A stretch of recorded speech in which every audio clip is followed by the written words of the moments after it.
What happens when two dudes, one a retired Navy SEAL commander in Colorado Springs, and the other a hippie meditation teacher in New York City, get together to discuss living mindfully? That's a great question, because we don't know what will happen either. Raw, uncut, and unapologetic. Welcome to Men Talking Mindfulness with co-hosts John McCaskill and Will Schneider. Each week, we take an authentic dive into how mindfulness continually impacts our lives, deepens our relationships, and allows us to be emotionally alive. We filter all of our conversations through the man box, where we unpack how as men we are expected to act in society, how fighting the authentic human experience is exhausting and damaging, and how mindfulness can help. Now, on to the show.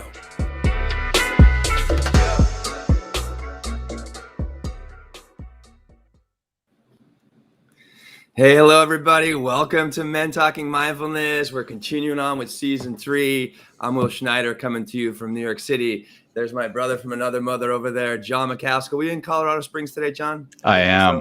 Yes, sir. Right. Good. So welcome to the show. We have a great guest today, Molly Carmel, with a great book, Breaking Up with Sugar. And this episode is not just for people that are this is an episode for anybody that's struggling with sugar. So regardless of shape or size or age, this episode is for you.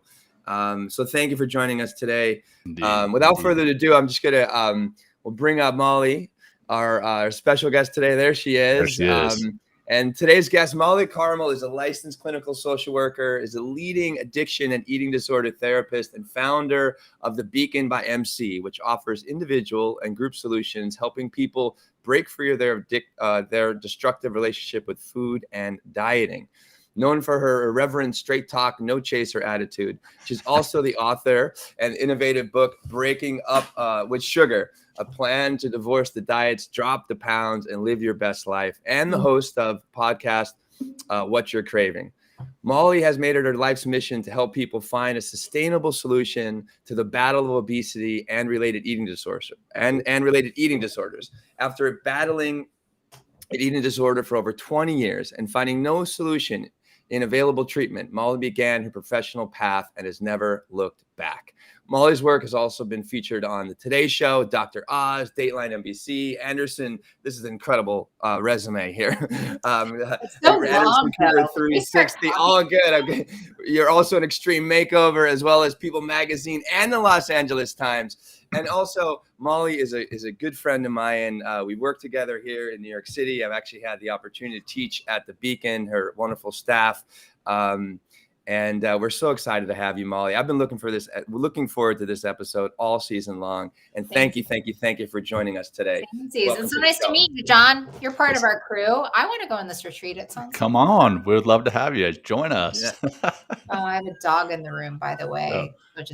Neil said the retreat right now is men heavy. So we would love to add some count me in. Feminine energy. Come on.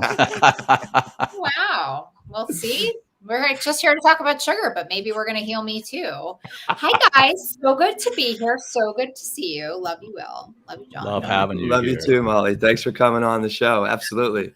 Well, tell us, Molly, how did you bring yourself to this work? Will. Whoa. Oh my God. Did I do it, John? It's usually you. Yes, normally me, man. But Molly, normally what we do is we kick the show off with a grounding practice. And I love that you bring up meditation and mindfulness in your book and how important, diaphragmatic breathing is and how you can just breathe and heal. Just doing that. I'm also just on a side note, side hustle. My side hustle is breath work, Tibetan bowl healing, yes, Reiki, shamanism. So that's my side hustle. I don't like to bring it up front because sometimes it freaks people out, but not on a show like this. So not on a show no, trust me. If our audience was ever going to be freaked out, they would have been freaked out long ago. I love her more. So I'll disclose that up front. Yeah. Grounding practice. I love to say, let's arrive. Oh, I love that. Yeah, well, that's exactly what this grounding practice is for. I'm obviously a hot mess right now, so John's going to lead the grounding practice. We're just excited, Will. We're just in our emotion mind. Energized. People think emotion mind is so negative, but Will and I are an emotion mind. We're like, I love you. I haven't seen you. Let's talk. It's not always I want to binge eat. I'm like, I'm so excited to see my friend, but we got to arrive. Good thing John's here. That's right. That's right. So yeah, we'll get settled and get into a position that's comfortable for you, whatever that looks like. Back straight, but not necessarily stiff, just straight. And then just bring your attention to your breath. Let's just do some simple breath work. Nothing fancy, just some simple breath work, focusing on the breath. Let's breathe out nice and deep. Breathe all the air out. Breathe in through your nose. Really expand those lungs. Hold at the top. And release nice and slow. Relaxed. Nice and slow. Breathe in deep in through your nose. Hold at the top. And relax. Breathing out nice and slow.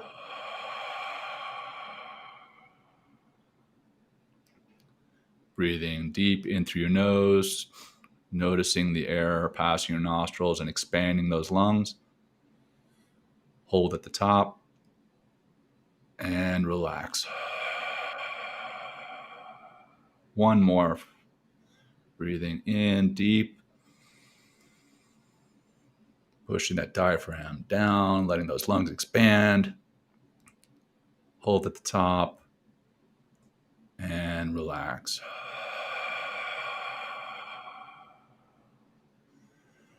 And now just breathe naturally and in your own time. Maybe bring some movement back into your body. Start to blink your eyes open if they're closed, or refocus. Simple, just a few breaths, and hopefully we're back focused and de-stressed. And here we are. I feel like Molly. a new person. There oh you go. Also, John, like also a little bit less. I mean, not to say it's negative judgment to say I'm excited, but perhaps I'm going to be doing my better work less excited. Like, I think it's such an interesting, because I think everybody thinks about mindfulness as help for negative emotions, right? But we're not in wisdom when we're highly excited about something. Think about sort of dating, maybe like we're in that like lust and love, like we're not, that's not wisdom either, right? So it's Right. actually, I think it's such an interesting experience of me and Will being so excited, right? So it's like, bring it down. Where are we? Bring it down. Yeah. I Right. love it. Arrive. Focused excitement, right? Focused Right. excitement, But I think focused that's right. enthusiasm. But I think it's there's such a negative, there's such like a meditation as a healing for negativity is, and I believe you me, I say it like I wake up with my plug in the wrong jack every morning, and I got to take it out and put it in the right one, or the best one for me. That's what my morning practice is, only about me waking up like an insane person every morning, right? And the practice of that. But it's an interesting idea that it's also, when we get too involved in high, more positive emotions, it really does impact our judgment and maybe our wisdom. Yeah. Right. Yeah. Absolutely. I have a tendency with that enthusiasm to go fast. I'm like, and I can't, like, the words are jumbled and the thoughts are all like all over the place. So yeah, it's like, the grounding practice on our show we've been doing, it's a staple since the very, very beginning. And it really helps to ground the show, but it's also an opportunity for people to understand, like, if they've never really used the breath as a tool to relax the mind and the body and to regain focus and get grounded, as a great reminder, or just a great, like, hey, like, this really makes a big difference. So I'm more than one occasion I've been referred to at my office as a fire hose or a Tasmanian devil. So yeah. Wow. We tell the truth on this show, right? Yeah, absolutely. Raw, uncut, and unapologetic. That's our little slogan. Raw, uncut, and unapologetic. So yeah, exactly. we tell the truth. We drop the F-bomb. We just have a lot of fun and completely raw. Bring all that straight talk and no chaser attitude. I mean, that's exactly. That's me. Yeah, beautiful. Well, tell us, Molly, like, so how, like, I mean, your book is amazing. You tell your story in the book, but just give us a little brief intro to, how you found yourself to this work and where it's taken you, I guess. Yeah, I'll try to do that short. I'm a wounded healer. I mean, legit, like, that's, I think, like, the quickest way to say it is I'm a wounded healer. I think that, I come to the work that I do as a function of trying to heal myself, or trying to find a solution to a problem that I couldn't find healing in on my own. And so to me, like the work I do it doesn't really, I mean, when it feels like work, I'm not doing it right. When it feels like my calling, I'm doing it right. And, so to me, like I suffered with an eating disorder for the better part of 20 years without being able to find solution.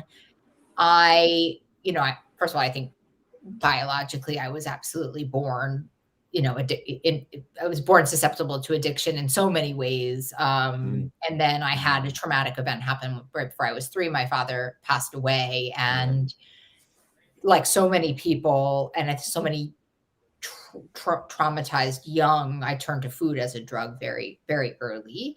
And then that sort of became the thing. Right. And so, and then at the age of 7, and I have to say, I say this on podcasts a lot, and people have like a big reaction to it. And I don't know if it's a function of the work I've done, or just, I think it's a function of the work I've done both professionally and personally. But like at 7, my mom didn't know what to do, and she sent me to a nutritionist, and people are like, can you believe that? And I'm like, yeah, she was outmatched.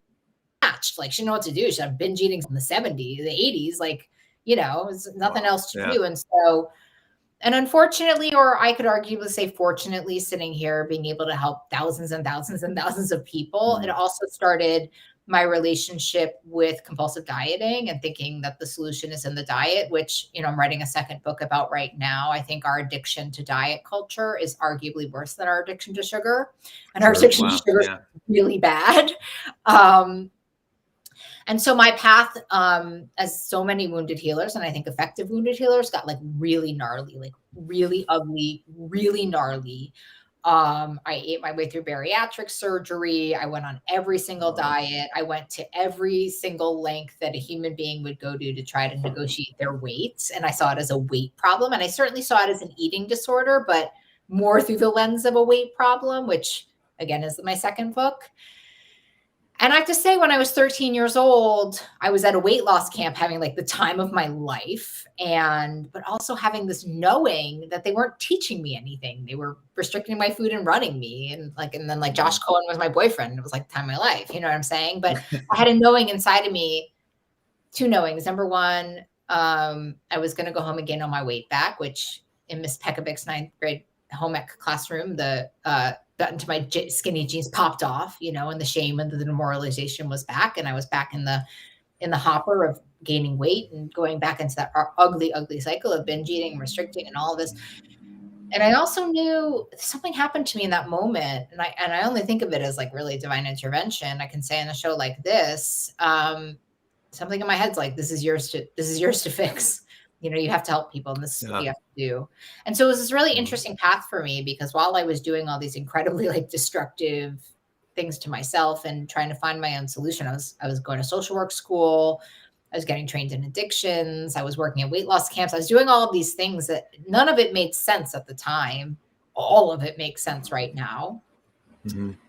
And eventually, so slowly but surely, and so I started the first ever therapeutic boarding school for adolescent obesity. And that is important in the story, because that's really where I was first trained.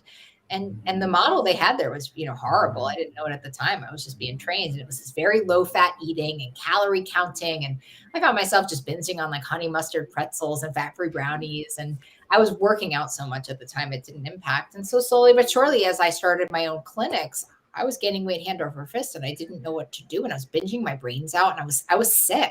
I was spiritually sick, I was emotionally sick. Wow. I was sick. And, listen, I mean, I'm trained. I just, sugar was my solution. I didn't want it to be my problem, Yeah. And oddly enough, my brother, he's 13 years younger than me. He's a big guy, and he went on paleo. At this time, I'm working at an eating disorder center. And I'm gaining weight hand over fist, and I'm miserable. And the double life of it all, honestly, the spiritual pain of a double life of like, yeah, you really should work on this. And then I'm going home and binging my brains out was just like more than my soul could handle.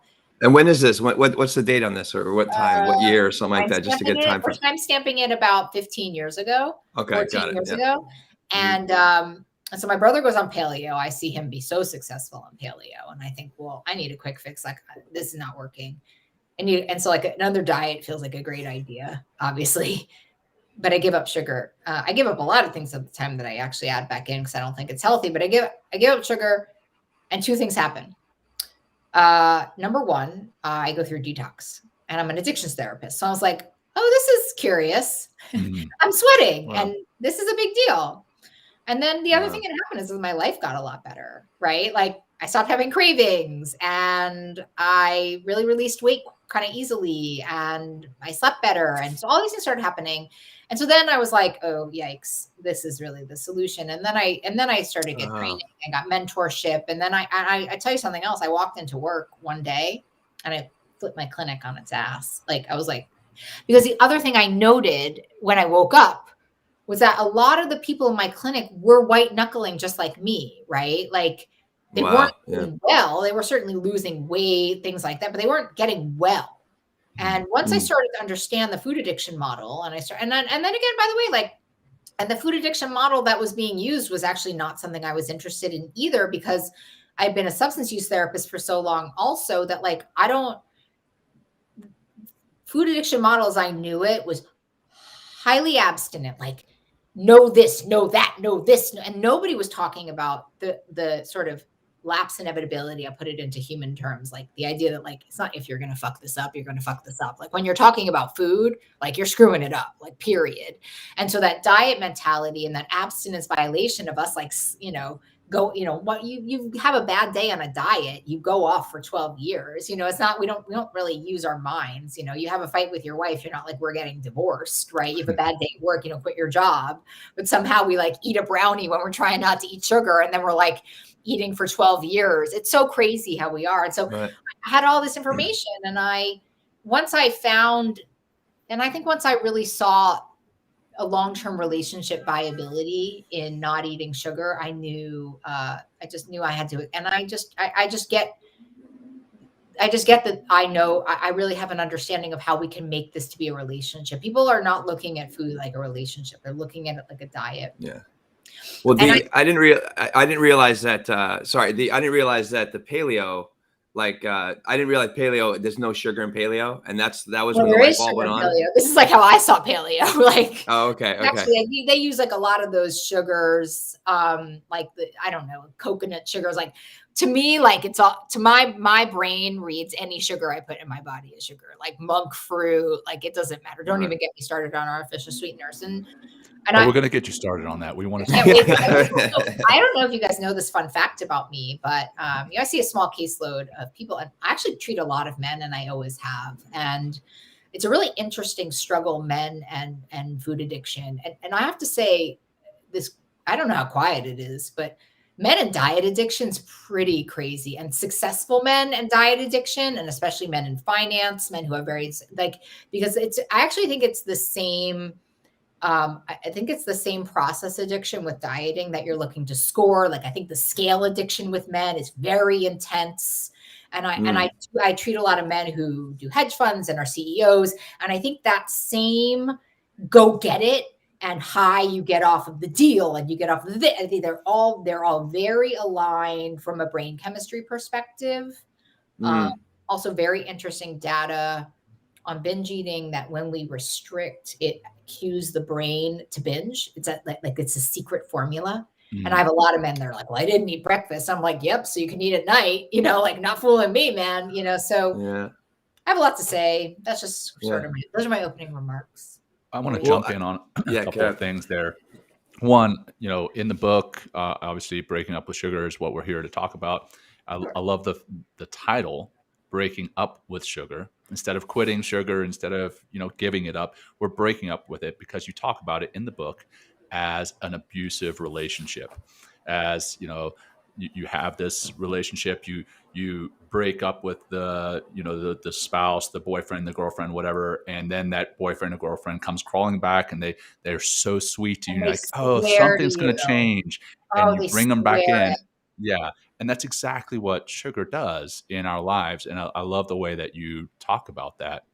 And then the other thing that you talked about there is those high performing, successful men, is who you specifically mentioned, is they're often looking for that next dopamine fix. And you talk about how sugar affects our dopamine receptors in the book. And actually, if you could go into that a little bit, because a lot of our listeners, that they seek those dopamine, and myself included. I'm a dopamine addict, if you will. Me too. And and I think sugar is a part of that. I'm a lot of addicts, but yes. So I'd love to hear more about, one, the relationship, how you talk about it that way, and then two, the dopamine receptors being dulled by sugar. I think I've been an eating disorders therapist so long that to not bring in, I mean, it's like it's slowly introed in the book about this this diet addiction that we have. But I think the reason I would not say quit sugar, and I would say breaking up with sugar, is because I think until we conceptualize food as a relationship that we have, we can't have a healthy relationship with it. So if we're continuously thinking about sugar as a means to lose weight, and I think even in some ways good or bad, until we're thinking about food as a relationship that we have, right? Until we're thinking about it like that, we actually can't get well, because we have to be in a relationship with food. And I say that in the book. There's two relationships that we need to have in this world. And one is with food and one is with ourselves. Am I right? Yeah. So it's like, and I say, so my mother has this phrase that says messy room, messy life. And I always say to patients, messy food, messy life. Like I was in session today with a woman who's having all of these relationship problems with her kids and her this, and she's crossing boundaries, and people are crossing boundaries with her. My first question is, how's your food? Messy. And I was like, when you put down the boundaries on your food, you allow for all of this chaos to come in. It's like really interesting. And I think, like I hate these words, self-love and self-care. And yet I do think that the strategies and the methods in which we create a healthy and loving relationship with food actually teach us how to care and love for ourselves. So I think there's like a real parallel there. Now, so you actually, just to support what you're saying, Molly, in the book, I mean, you guys are so nicely. What's that? Oh, so many podcasts where no one's ever read my book. I'm so prepared. Oh no, I'm gonna quote right from your book here, which talks about, just support what you're talking about as far as that relationship, right? And this is I forget what chapter, but the power struggle in your brain. It goes, you're living in two contradictory thoughts that are in a battle. You know that sugar makes you feel good in the moment, but you also know that sugar is harming every part of your body, mind, and spirit. What a dilemma. What makes matters worse is this battle is super painful for your brain, which is wired to avoid pain at all costs. In my business, we call this discomfort cognitive dissonance. Cognitive dissonance is fascinating too, because you know what else is like, just to go off topic for like climate, like our climate dilemma is rooted in that too.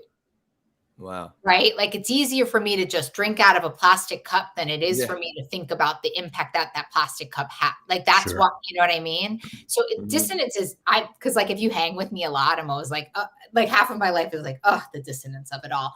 Because it's a pleasurable thought to have a sip out of a plastic cup. And it's a displeasurable thought to think, oh God, if I have to go get a glass cup and I'm getting a glass cup because that's better for it's too painful to think about.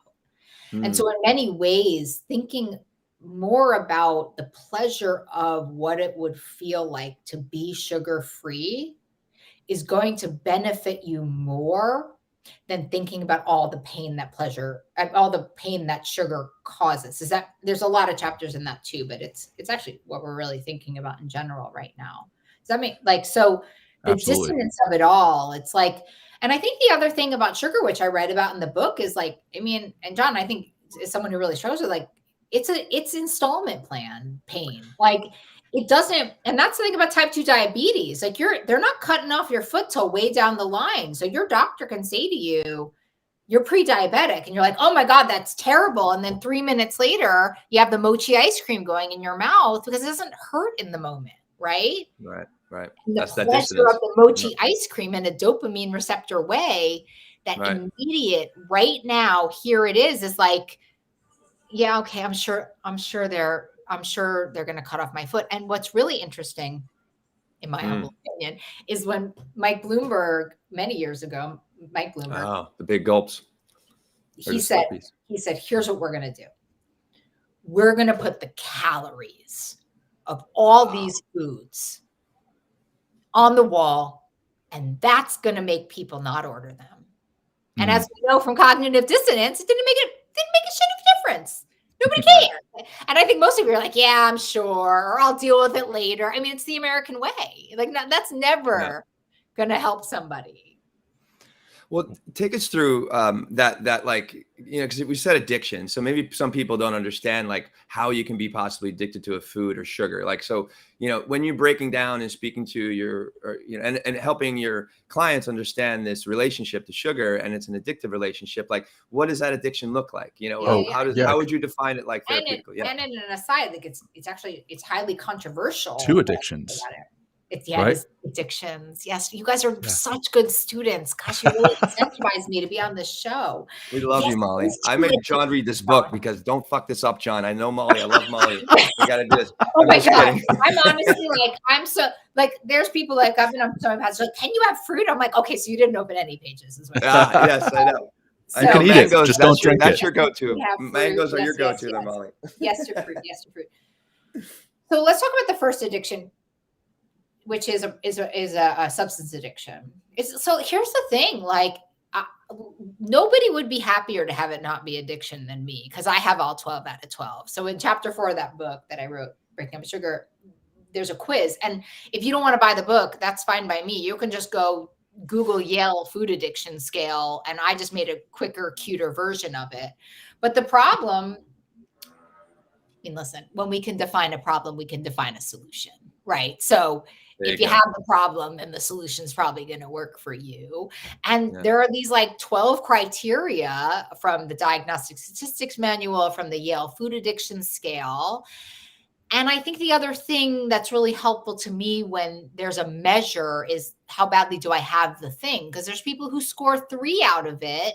And it's like, okay, then maybe you don't need to deal with this, or maybe you want to deal with this now because it's a progressive illness. So what are some of the things? Like, you know, eating more than you intend to, right? Which is like, okay, I'm having one cookie. I'll have a serving of Thin Mints tonight, and that's all I'll have, right? And then you're sort of going back and going back and going back. Like that's addiction, right?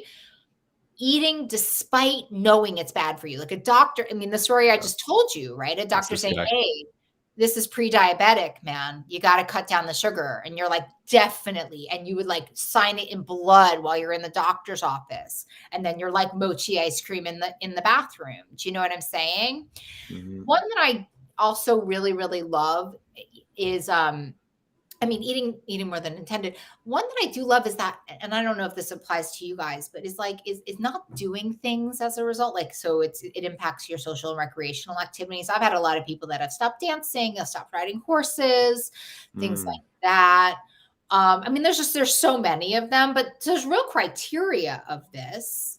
And I think there's eating more than you intend to, and then there's withdrawal from it, which I think happens to a lot of us. So withdrawal would be almost the same story, which would say that I need to go get it. And I think there's just so many. I mean, I think you said something about, like in the book, you said something about crossing the street without looking both ways in order to go get whatever it was you were craving. And you got the 12 out of 12 on the I got a 12 out of 12. I mean, if there was 13, I would win that game. I'm sure I was right there, pretty close with you.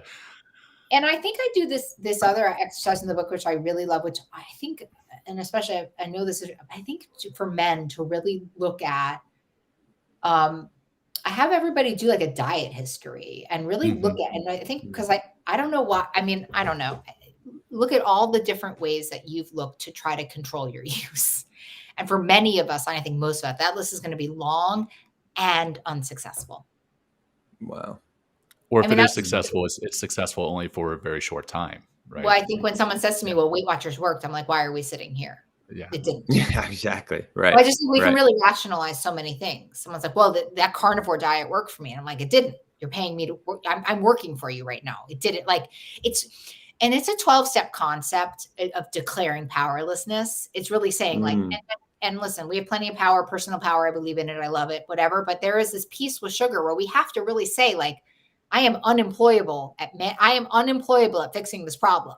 I'm unemployed. Wow. You would not hire me. And when you look at that list of your diet history, you're like, oh, wow, like, as a business person, you're like, oh, I'm terrible at this. Look at that. Look at that list. Oh, wow.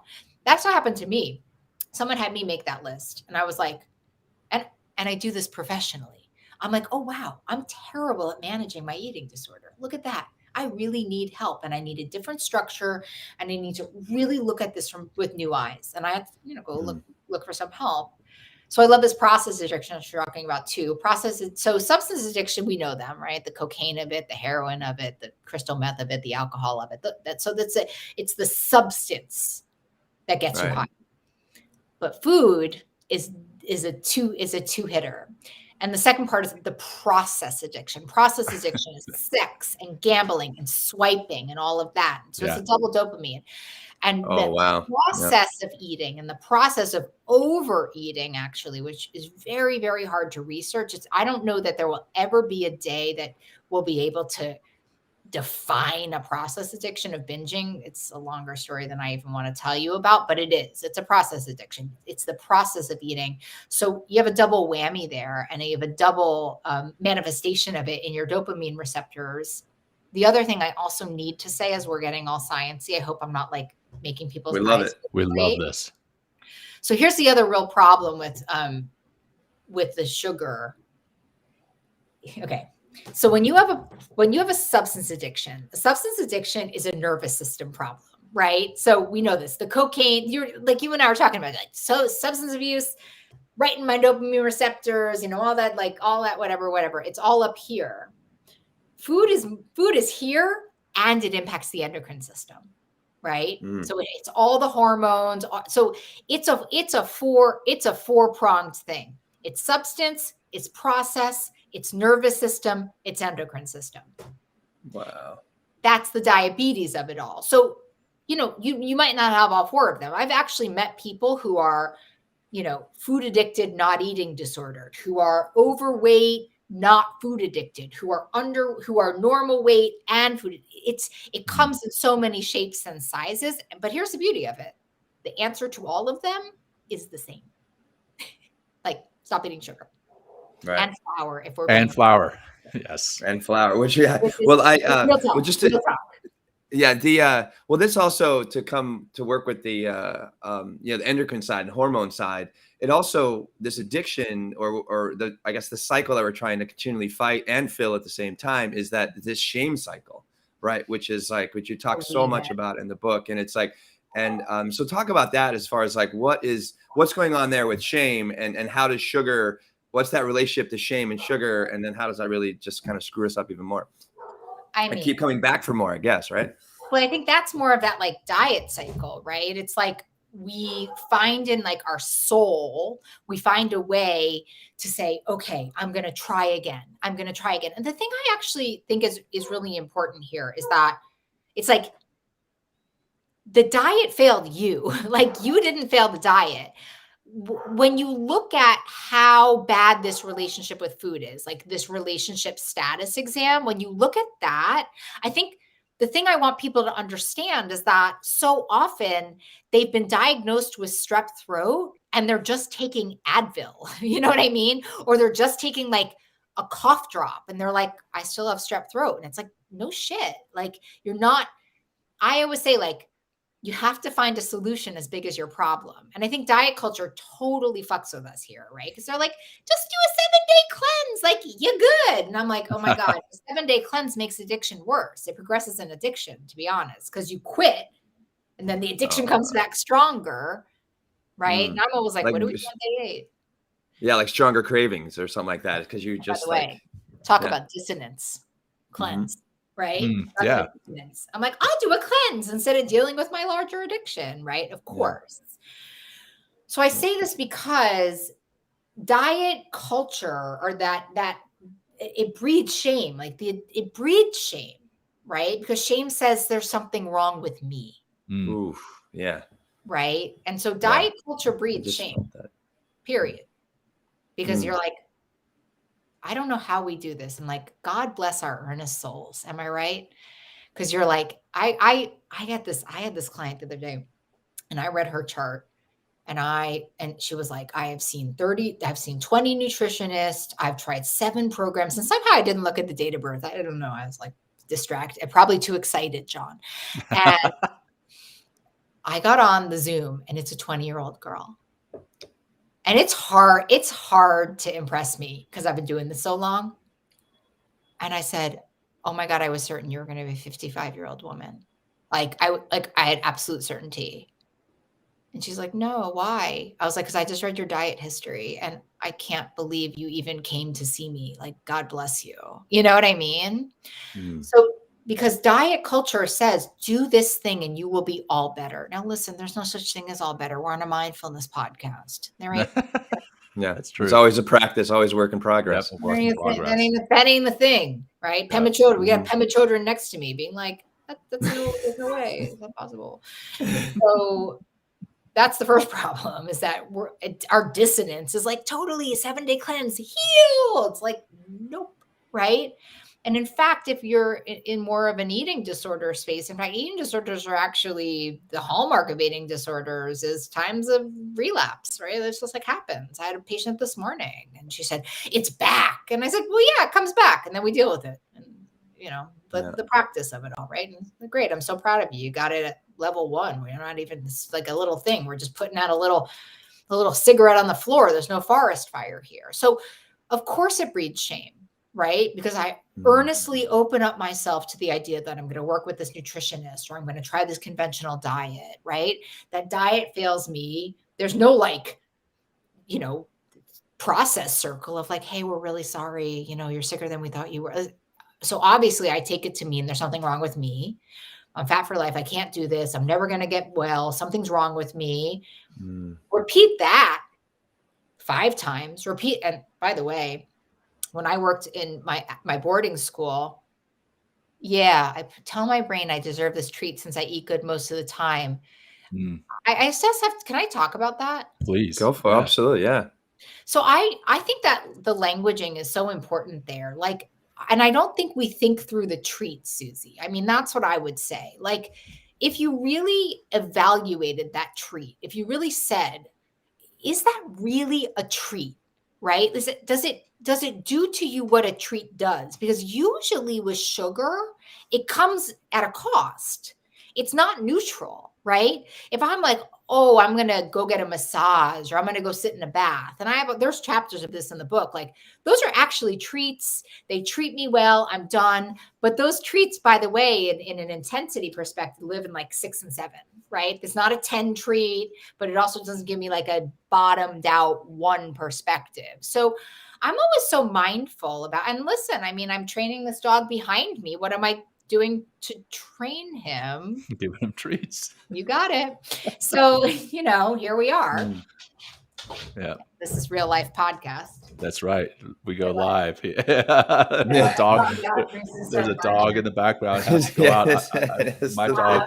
My dog has to come in and out all day, every day when I'm home. It's ridiculous.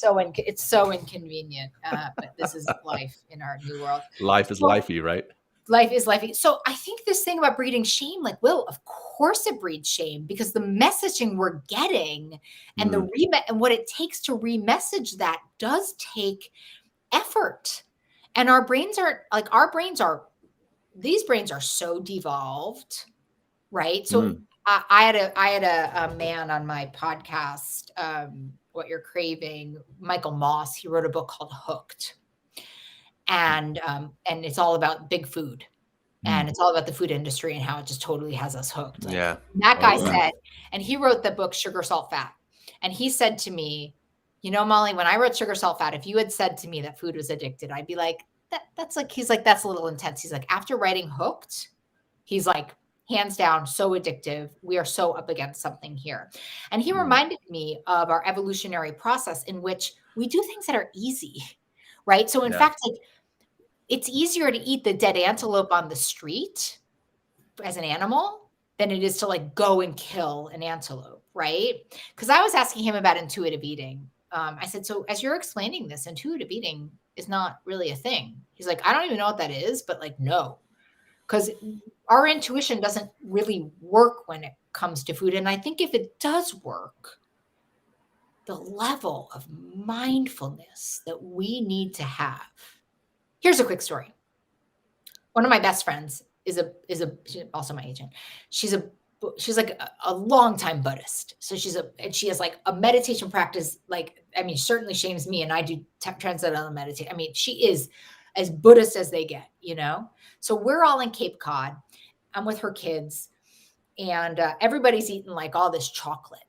You know, I'm not eating chocolate. That's not my food. And Stephanie says to me later, she said, well, I was going to eat the chocolate, but then I had to get really quiet and think to myself, well, I'm not going to have that.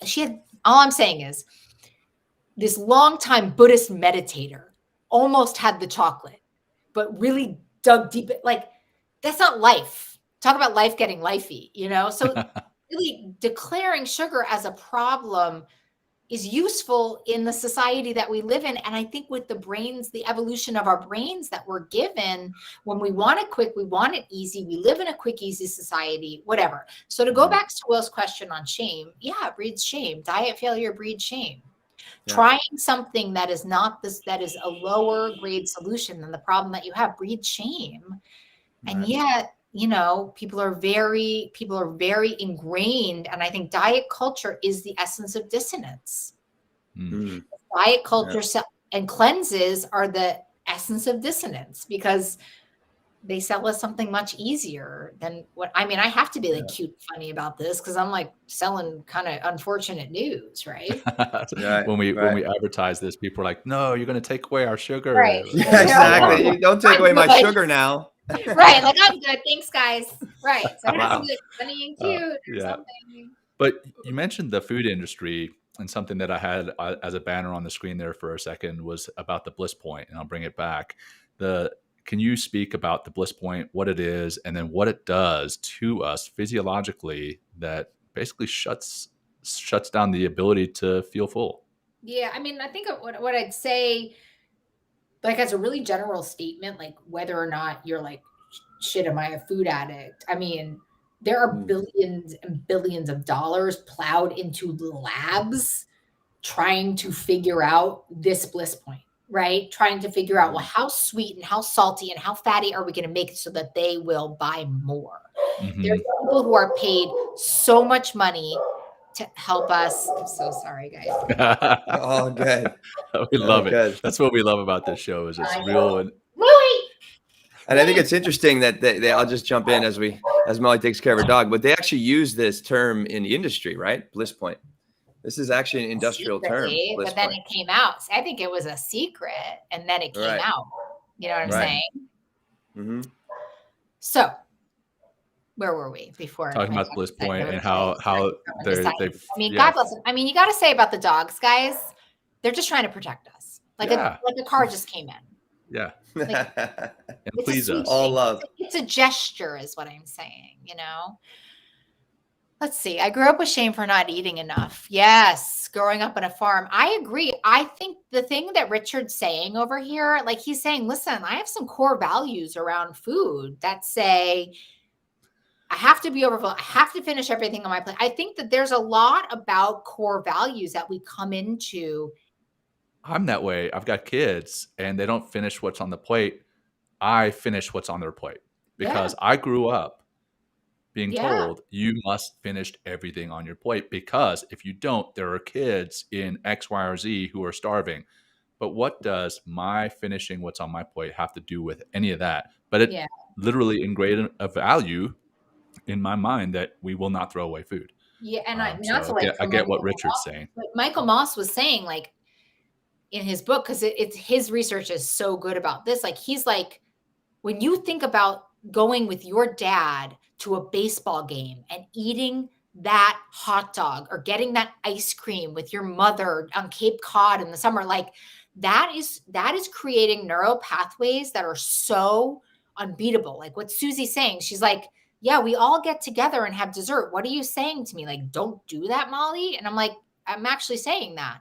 if this is your problem, it's about creating new ways to ritualize in community that don't have to do with sugar. I mean, that's challenging. And yet I haven't had sugar or flour in 12 years, just if we're playing a game here, imperfectly, but I mean, not by virtue, by the way, right? By necessity, but yeah. The way I picture it is coming back to that relationship, right? Yeah. So if you're out with a bunch of friends, and if you could imagine a relationship that just didn't work, somebody who had a partner who was abusive, like, okay, let's say the partner is mine and that partner is abusive, and I sit down at a table. I no longer have my partner because I know that partner is abusive, and now that partner is with my friend. But for some reason in that relationship, it works, right? Okay. Well, I'm not going to tell them, hey, break up. It's not working, but I'm not going to move over to that side of the table and suddenly start having a relationship with that person again. Right. So coming back to Susie's comment, and that it's such a social thing too. You go out with your family and friends to celebrate together, and sugar is always coming into play, but you have to understand. Yeah. I mean, this is also like where I just do think like, it's so hard. Like, this is in my personal story, and this is what I wrote in the book, right? It's like sugar just seemed to be my solution. Sugar was my solution to everything, and sugar was inclusive. And when my father died, sugar nurtured me and nourished me. I mean, it was the last house on the block that I wanted to move into. I mean, I'm an addictions person. I'm an eating disorder. Like, you think that no one ever told me about prediabetes, and I was like, oh, maybe it's the sugar. Like, it was so the last thing that I wanted to look at. And it's such a denial, such an adaptive mechanism, right? The thing I think we're forgetting here is when you really have the problem, the solution works really well. And as someone who is, people say to me, well, you just don't want that cake. And I'm like, literally, I don't. Because to think about what my life looks like today and to think about adding sugar back in makes no sense to me whatsoever. It makes no sense to me. And also, like, I've eaten all the cake. All the cake, Jon, all the cake. Yeah. Costco cake. I've eaten all of it. And it's not enough. You know what I mean? Someone said to me, well, I ate a pint of ice cream. I was like, which one's that? They're like, four. I was like, oh, okay. What else did you do? Like, that's not even exciting to me. That's like kind of a certain, like a Ben & Jerry's. Like, that's kind of like, you know, like that's how I do this game. And that it really speak of mindfulness. Like, it doesn't, like, I'm not present. I am constantly seeking. I am never happy. I am not I'm just not available. And I think we don't look at those consequences when it comes to food, and not to put words in the mouth, but I think so often we're actually thinking about the consequences to others. Like, we're like, well, how am I going to go to my friend's birthday party? It's like, I mean, I'm usually going to my friend's birthday party. If I'm eating cake, I'm not even there. I'm just like, I'm on a date with the cake. You know, I'm going to. Right. Yeah. That's such a great way of putting it. Like a new couple, and they're just like zooming at each other's eyes. And you're like, guys, like, we're here too. It's like, that's me at the party. Like, I'm just like, hey, is it time for cake? Like, are we eating cake? Is it cake? Like, are we doing that now? And I know I don't drink either. And I have the same story with alcohol, right? I'm sitting at the dinner. I'm like, wait, so she's having 2 glasses. I'm having 2. Can I get one more glass? I'm not there. Like, we're talking about men and mindfulness. Like, I'm not present at all in that story. You mentioned alcohol there. And in the book, you talk about physiologically how your body recognizes sugar and what it does with sugar. Can you talk about the similarities between alcohol and sugar and how your body processes those? Yeah, but I think sugar and alcohol are a molecule away. I mean, they're literally nearly the same exact thing. And in fact, the thing I love to talk about most of all, which is artificial sweeteners, right? Sugars, I like to call them. I mean, they're really distilling sugar alcohol. They're like distilling that's what sugar alcohol is, right? And so in all of, in our, our beautiful society trying to like let us have our cake and eat it too, they're actually harming us so much more significantly by putting all this processed, really cancer-causing stuff into our food and messing with our taste buds. Like, do you know that Splenda I'm not sure exactly of the data. I don't have it 600 times as sweet as sugar. Yeah. I was shocked when I read that. I was like, wow. But talking about Bliss Point. did you read the stevia one? Because then everyone's like, yeah, but I have stevia. I'm like, still 200 times. Like, so this artificial sweetener stuff is like so messing our ability to eat a banana. You know what I mean? Like, I don't need, I hate that I'm this person because like morbidly obese Molly's like rolling her eyes when I say things like this, like my really like morbidly obese self. But like I'll eat a banana every now and then, or like a mango. And I'm like, Sam, you know, but like someone who's like deep in like putting 3 Splenda into their coffees, eating a banana, like there's no bliss. Talk about Bliss Point. You can't get a Bliss Point from that because you're, and also, you know, the artificial dopamine's not there either. Hunger, because when you're not putting calories in your body, right? It's like your body's like, I need more food, you know. And then the other one is not my area of expertise, but I really wish it was, is what the artificial sweetener and the sugar does to your gut health, right? Destroys gut bacteria, which I think is like the only thing that's going to matter pretty soon is our gut health. Yeah. We have.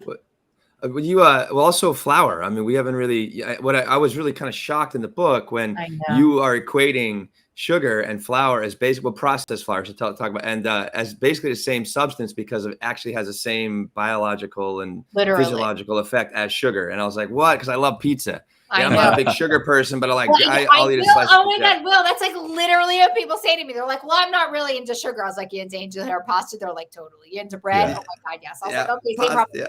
And you know what's so sad about America? When I was selling this book, one of the publishing houses was like, "Can you take the flour part out of the book? I'm more interested in it." And I was like, "I cannot do that." Yeah, but I understand because they're the same. Okay, so here's the story, Morning Glory. Let's say I bought us all cacao plants and we just chewed on them, right? Yeah. We would have the same reaction. Like if I chewed on a cacao plant, I would be like, we'd have like, it would be a little high, like a little half a cup of coffee, something like that, right? If I grounded that up and we snorted it or even we ate it, you know what ground up cacao is, right? It's cocaine, right?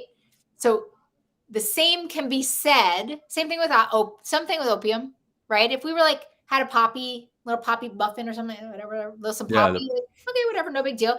Grind up that poppy, I'm stealing from my grandmother. You know what I mean? For more poppy. Right. So the same can be said with wheat. Like, honestly, like even with Ezekiel bread, something natural sprouted, right? Or brown rice, you know, you grind that up into pasta. It's the same exact, and it's the brain chemistry of it is exactly the same. And what I actually find really interesting for some people, that's well, you know, Richard's like, can I just substitute sugar for cocaine? I was on a podcast once and they said, sugar is as addictive as cocaine. What do you think? I said, I think you've never had cocaine then. Whatever it's worth. Anyway, back to my flour thing. So, because it is, but it isn't, right? It's like, it's the same thing. It's on the installment plan. And so, yeah, I mean, so when you grind up grain, your brain reads it as sugar. And I think I think that's exactly what you're saying, which is I'm not really a sweet tooth guy, but if you put a pizza in front of me, I might not be able to stop. I mean, me too. I didn't realize like that's like, you know, I really love pizza. Like I kind of like I'm a connoisseur of pizza throughout the city, but now I'm realizing like, oh, one of the reasons I like pizza so much is because of what it does to my brain chemistry. You know, it really it gives me that like, oh my God, it's so delicious, but it's really the flour and how it's affecting my brain. I mean, I love the sauce and sausage sometimes and stuff like that on my pizza, but it's just like, wow. And now I'm like analyzing like, well, maybe I shouldn't have. No, so this is exactly what I wanted to. I'm so glad you said that last part because I am so cautious about villainizing food and I'm really cautious about pathologizing people. And I know you pretty well. And like, I just don't think you have a food addiction. No, I'm like, I love good, healthy food. Stop eating pizza because I think you can stop. You know what I mean? Like, I think you can stop. Like, I think you're like just a really, like, I just don't think you have the thing. Like, and I'm like always happy to tell people that because like, I think people think I'm like the sugar czar and I'm like, smoke them if you got them. Like, again, like I just can't do it. Like I can't do it. You and me eating pizza is like the greatest case study in watching an addict and a non-addict eat. Right. Like just Will's like an alcoholic and I then love on. the sauce. Like, ooh, this mozzarella is better than that. And I'm like, so where do we get more? Like, how cheap can we get it? Yeah.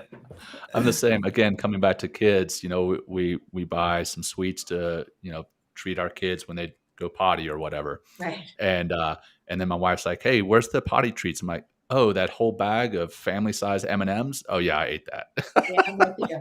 Because I just have no control around sugar. And I have such a shame response too that like, and I'm such a people pleaser. Like, I'll just make sure I get like 5 bags so I can just like not make anyone unhappy or catch me about it. Back in the day. I got a story, and when I was going to postgraduate school, my roommate will appreciate this story. He went away for a weekend, and I opened the refrigerator, and there were some dark chocolate peanut butter cups in the freezer, and I ate the entire thing. And he had eaten maybe 2 or 3, and I ate the entire thing. And I went to the store, bought another one to replace it, put it in the freezer, ate a few just to make it look like it was the same one. Ate that entire thing, I love that. and then went back. So, I need to break up with sugar. I'm your sister from another mother. Well, this thing that Nathan was saying over on the side, which is that's my brother-in-law. That's who's that? Nathan White is my brother-in-law. More family. Wow, we're all family here. Look at this. Welcome. So Nathan's saying this thing, which is so true, which he's saying, this is so poignant. Sugar is the most addictive substance and an epidemic. I agree with that. The problem we're up against is very much what everyone else is saying, and it's societal, and nobody actually teaches us how to break up with it, but also how to mess that up and come back to it, right? So because I think that's really where so like, listen, and I think the truth of this is like the opiate epidemic is also like a real epidemic, and the people who are making progress in the opiate epidemic are people who are understanding that for many people, relapse is a part of that story. And so they're actually looking at this, so that when people go out with opiates, they do it in a more controlled way. They have Narcan, they have all of this stuff. And I think that the way that we're looking at the sugar epidemic is through the lens of dieting, which is crazy. It's actually so crazy. And so if we're looking, I interviewed a guy, Robert Lustig, who's such an interesting person. And I said, if you could do one thing to end this epidemic, what would you do? This is a total side note. And he said, I would stop all subsidies. I would stop all farming subsidies, because if we stop farming subsidies, then we would have to be doing things different with our food. But that's not my expertise in any way. But I think so if you're looking at it from my expertise, which is individual people, the thing I would teach you is, this is an AA concept. You could be doing something at 4:00 in the afternoon and be doing something totally different at 4:01. And I write that in the book, which is about you aim to quit. And if you can't meet that, and I'm sure in the Navy, I'm sure in your experience, there is something so close to this, you aim for your absolute best every single day. If you don't do it, you just try to do your best. It's like, what would we do if we understood that we had this problem? We saw it as a problem of our spirit. We saw it as a problem of our mind. We saw it as a problem of our physicality. And then we just tried to do our best all of the time. And if we fell short, we were compassionate with ourselves. We were thoughtful. We made a corrective action plan, and we just came back to it. This is the mindfulness. This is really like your podcast. About this, the reason I'm laughing is compassion. Self-compassion is something Will and I talk about on almost every episode. Right. We've even considered jokingly changing the name of the show to Men Talking Compassion. But I think it is we are so oriented because of diet culture to think that we're the problem in that moment, right? So it's exactly what it's like. We are so oriented to just say, I ate my kids' food, I'm a bad person. And then our reaction to that is to go eat more of the kids' food until you're sick, or your wife says, honey, the pants, or you get shaken, or you just get that one moment of grace where you say, okay, I'll try again. But then you try the thing that isn't going to work because it isn't fitting the problem, right? When truly, if we turned on our brains about this, is okay, I have all this research, I see it. Okay, I took that quiz. Okay, now I'm going to just really, trying our best is such an underrated virtue. I'm going to really try my best.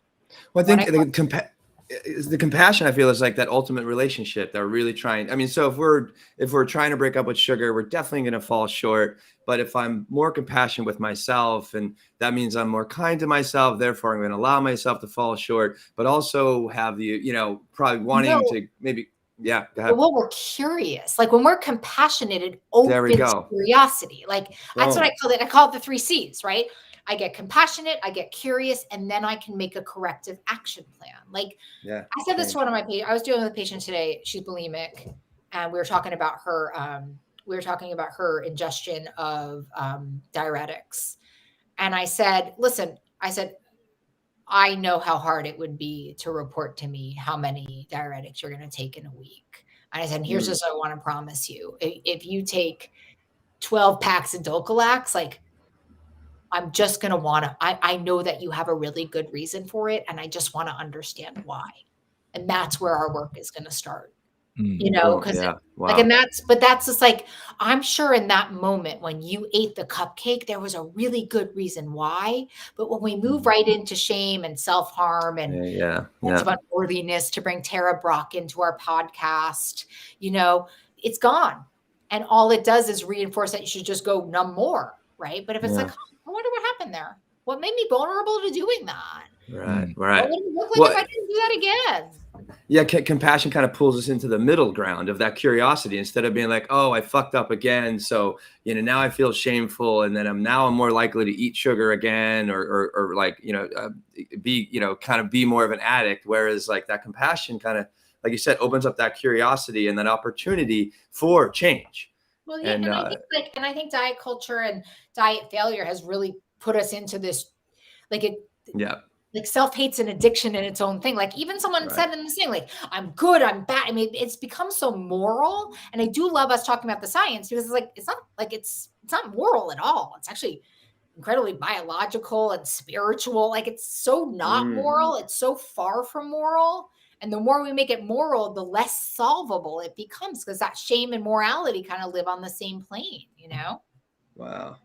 Well, I mean, it's also part of one thing we like to talk about on the podcast, and you really eloquently and beautifully break out into the book, is the coping, right? Long-term and short-term coping skills in order to, so it's nice. What Jon and I are creating here is this opportunity to become more mindful of whatever aspect of your life that can not use a little bit more analysis, or just kind of a little bit more observation, so you can make changes in order to improve your life and be a better person and try again, like we mentioned, like tomorrow, where the short and long-term goals are the opportunities. These are these mindfulness moments. Okay, I know I want sugar, or that cupcake, or that pizza, or and then it's like, okay, what do I do in the short term? I thought it was interesting you splash cold water in your face as a short-term coping skill, right? And then you also have long-term. An ice pack is life. Well, I think the other thing I say in that chapter, which arguably is the most important thing, it changed me so much. It's from me being trained as a dialectical behavioral therapist. My teacher, the creator, the treatment creator, she says this very clear thing, which is, as long as the problem behavior is on the table, change is impossible. What she means by that is, as long as food is on the table as a coping skill, there you go, you're not taking a bubble bath. And I would argue it, just from my dopamine high friend, Namaste, and Jon, it's like, listen, if I can get a high in a moment, and that's available to me, a numb or a high, a dopamine, whatever, like, I'm not, like, a bubble bath ain't doing it for me. And the only time a bubble bath, a journal, a call to a friend, an ice pack is ever going to work is when that food is off the table. And I want to say, and this is very controversial, love me or hate me, but I actually say all food. Because in this moment right now, if you said to me, Molly, do you want some baby carrots, or do you want to listen to a Spotify mix? I'm like, baby carrots, please. That's right. Please. You know what I mean? So, well, I imagine even just the same action of chewing and eating and consuming food, right, gives the same chemistry, same process, right? Whereas, like, okay, no, I'm not going to. Sorry, I didn't mean to cut you off, but it's like that's kind of that's that process. That we there's this idea in DBT that we call like perceived competence, and I think perceived competence when it comes to skills is like a big thing. I think we think we're smarter than we are, and right. So it's like, ugh. And I just know it for me because I didn't start using skills until I was like 32 being trained in DBT, but like it seems so simple, but you actually have to like you have to like practice it, and you have to practice it when you're in an urge to have sugar. If you haven't practiced listening to a Spotify mix or putting ice in your neck, like I could be standing in your kitchen being like, hey, you want a free session? You'd be like, get the fuck out of the way. I want my sugar. Yeah. You know what I'm saying? Beeline to the sugar. Yeah. That's the same with practice it. So Stephen's saying this really interesting thing over in the corner where he's saying that his wife loves to bake and she makes amazing cakes. I mean, count me in. And it takes all of his strength to avoid eating. And strength is, so this is, willpower is a 15-minute intervention. Did you know that? So if what is it? Yeah, break that down. Yeah. On our strength, if we're only relying on our willpower, we're totally screwed. Stephen could be Superman. Stephen could be Superman, and it's 15 minutes. If that's the only thing we're using is our willpower, I'm holding on in the AA community called white knuckling. Eventually, that's willpower. Willpower is an emergency skill. And so that's the other piece of this is that we're not orienting ourselves to what we know works, which is the first thing I actually think works more than anything is a bright line. Bright line goes a long way. So declaring that knowing that you don't eat sugar makes life a whole lot easier. I know it doesn't seem that way, but I actually think the brighter the line, the easier the process. Because I just look at a lot of foods and I'm just like, yeah, not my food. And I need to say to y'all, like, I eat like a queen. I live for my food. I love it. It loves me back, like game fucking on. You know what I'm saying? But a bright line goes a long way. Cause like if I was in his kitchen, I wouldn't be able to be in his kitchen. I wouldn't stay in the kitchen that long. I'd probably talk to my wife about it. I really would, but that's just me. And I would try to stay away from it because there's so many hunger cues that come. I mean, it's such a complicated thing. I'd have bright lines. I'd have skills. I'd be outside. I mean, you have to kind of hustle on that. Stephen must be such a strong person if he's not eating those cakes because the strength of sugar and the strength of cake and the strength of the emotional attachment to that's so insane. Cake is something you eat as a kid. Wife is someone you love. Looking at it deliciously, smelling it. I mean, you don't even know. Yeah. Like, that guy might actually be Superman if he's not eating that cake. Without a plan. And as they say, what do they say over there? Fail to plan to fail. I mean, and coming back to overrides willpower every single day. Right. True. And that willpower is, you can have less and less willpower, right? Like if you're tired at the end of the day, or if you've made a whole lot of decisions, right? Decision fatigue plays into your willpower. It degrades your willpower. So I think they've done a study on where they had somebody memorize, 3 numbers versus memorizing 10 numbers and then walk down the hall. And as they're walking down the hall, they passed a stack of pastries. And the people who memorized 10 numbers grabbed the pastries more often than the people who memorized 3. Absolutely. Because you have only so much willpower and it gets degraded by just about everything we do. Molly, I'm not sure how much time you have. I know. I have probably go like 5 minutes. Okay. I just need to say something about that because people are like, I'm such a broken record with like patients. And it's like literally planning and bright lines. Like if you really what should I do right now? I'd be like, start to plan your food and start to create some bright lines because that's really what overrides decision fatigue that's how you and again, like meditation, it's like, that's really how you get these new neural pathways in. Like everyone's like, do you still plan your food? And my answer is kind of, right? Because I've done it for 12 years. I don't even think that I do, but I do. I know what I'm eating for lunch today. I know what I'm probably having for dinner. Like it's always in there, but it's because I created a neural pathway where that happens. You know what I'm saying? Right. Wow. Can I just say one more thing? Yeah. No, please. my God, please. Okay. So here's this other thing. You're funny. Okay. I love how you set yourself up, Molly. You're amazing. Okay. It's good. So I'm like such a smarty. I'm like, I know. People talk about wisdom and binging. And people say, well, if I'm really kind and generous to myself, then I'm going to be binging my brains out. Like, what are you even talking about? Like, I need to be hard on myself, right? If I radically accept how bad this thing is, then I'm just going to be eating my brains out. I'm not actually going to be able to fix it. Does that make sense to you guys? And I think there's a lot of this where once you have the information, that becomes your wisdom, right? And so the idea of why would mindfulness and compassion and kindness really work? And it's like, well, if you create this home base full of knowledge and what works for you, then your game, this is what I think about meditation. I think once you learn the information and you learn what food works for you, you learn what food doesn't work for you and everything in between, then actually the name of the game after that is mindfulness, right? My teacher's definition of mindfulness is refocusing the attention back to your wisdom, right? Love that. I know, she's the dopest. She's also a Zen Buddhist master, Marsha Linehan. And so it's like, that's just, I mean, truly, I really think that's like the game of the game. That is why I'm such a huge proponent of mindfulness. Do you know what I mean? Yeah. It's, but it's like, so much of everything we've talked about today is understanding what is your relationship to food, to flour, right? I mean, sugar for sure, you know. It was like flour. Well, I know pizza. God damn. It was like, please don't make me stop eating pizza. Yeah, I know, right.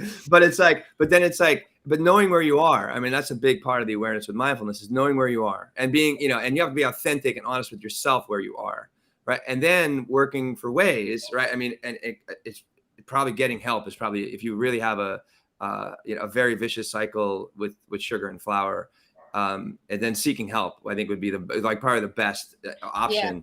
Becoming There's some LinkedIn user who's saying this thing that I have to say something to, which is saying, can you tell me your mind control? And I think the other thing we were like kind of missed, I hope we didn't miss the boat on, is when I stopped eating sugar and flour, my wisdom came out of the ICU. I don't actually have a lot of mind control because my brain works really well now and my endocrine system's incredibly regulated.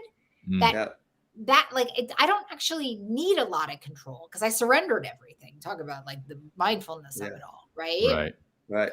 So of course, and I really am grateful for Susie, because thank God the intermittent fasting question comes up, because when in the world does intermittent fasting not come up when I'm talking to somebody? Here's the deal with intermittent fasting. If you have an eating disorder, you can't be intermittent fasting because it's eating disordered. And so if it's and I'm a behaviorist by trade, and the truth is you can't teach a dog to sit and give you its paw at the very same time. And so I would say you work on the sugar addiction and then you see if you need the intermittent fasting. Wow. There you go. Because the other was, then it's just diet culture. Ages. It's like too much noise. I hate noise. I'm a meditator. Yeah. Right. Yeah. Well, anyway. Well, Molly, thank you, Molly. I love you guys. Yeah, we really appreciate having you here. And normally we wrap it up with a closing practice. I don't know if you have time for that, but before, if we do, if we don't, I want to do like 30 seconds. Could we do 30 seconds? But something's always better than nothing. Am I right? That's right. I agree. And I do also just want to put out a couple plugs for what it is you're doing. So if you're watching, if you're listening, tune into Molly Carmel's podcast, What You're Craving, where Molly gets real and raw with her guests about underlying issues causing drama in the relationship with food, dieting, and body image. Yeah. The other thing we're doing right now is having a lot of like real life stories on. I'm like very into like real life stories. Yeah, perfect. Excellent. There you go. And those episodes are released every Wednesday. And then she's also hosting virtual, I'm hoping I pronounced this right, Intensati classes. Yes, Intensati. Nice. Did you know that, Will? No, I didn't know that. God damn, that's awesome. It's so great because you know what? I realized how deeply spiritual this Intensati is. A spiritual fitness class where we put self-affirming mantras and movement together. It's such a game. I'm such a cynic and it's such a game changer. And it's actually just pay what you can. Like, I don't even care if people pay for it. I think it's such a powerful practice. Wow. And how do people find those? That's on your website? Yeah, everything's on mollycarmel.com or on my social channels. Everything's at Molly Carmel. mollycarmel.com, at Molly Carmel. I'm so easy to find. Easy enough. We love it. Awesome. We love it. Awesome. Well, I'll just do a very simple. We're going to take just a simple cleansing practice, a nice releasing kind of the episode kind of practice. We're going to simply just follow along with me. So close your eyes if you like, if that's safe for you, and find a comfortable seat with a nice straight spine, or stand up tall if you're whatever you're doing out there when you're listening to our podcast. Let's exhale the breath out. We're going to take 2 inhales, right? So we're going to take one big inhale, hold that, And then take another little bump through the nose. Take another inhale. And open your mouth and exhale out. We're just going to do 2 more of those. Take a big inhale. Try to fill the whole torso. Let's pause for a second. Take another one through the nose. And exhale out. Awesome. And 1 more of those. Big inhale. Keep filling up. More breath. Hold for a second. Take another inhale. And exhale out. Good. Just take a moment, just check in how you're feeling now, if that has changed anything of how you're feeling or whatever's going on in the world around you. And Molly, thank you so much for joining us today. All day. I love you guys. I know. We really enjoyed this. Totally Thanks so use much. that in Intensati. I love that breath thing. That was so good. Oh my God. Yeah. That's a great way to just release anxiety. So, I mean, maybe that could be one of your coping things, if you want to rush for sugar. That into my toolbox right this minute, Will. Oh yeah. Great. Right. And that's kind of what I was, that's what we're trying to do. Yeah. Just do a couple of those breaths and that can maybe, move you beyond that, grabbing for those Twinkies or something like that. Okay. And so, Molly, anything else before we go? What's that? Anything else? Anything else before we go? Yeah, right. Just one thing I have to say. You might think that this is impossible and it's not. And I've been an addictions therapist a long, long, long time. And I know one thing for sure. You never actually know which attempt at quitting is going to work. And that is why we just make this commitment. It's the 2nd chapter of my book that we never, ever, ever give up on ourselves. If you have this knowing that sugar is a problem, it is. And all you do is make this commitment to be open-minded, continue trying, and never, ever, ever give up on yourself. That's that. Go. We'll leave it at that. Molly. Thank you so much, Love Molly. you guys. Mwah. Been a pleasure. Take care. Awesome. Be well, Molly. Great to see you. Love you. Love you. Thanks for joining Will and Jon on Men Talking Mindfulness. If you enjoyed the show, please like and share it with your friends and family, and please, we would appreciate a review too. Until next time, this has been Men Talking Mindfulness. Thanks for showing up.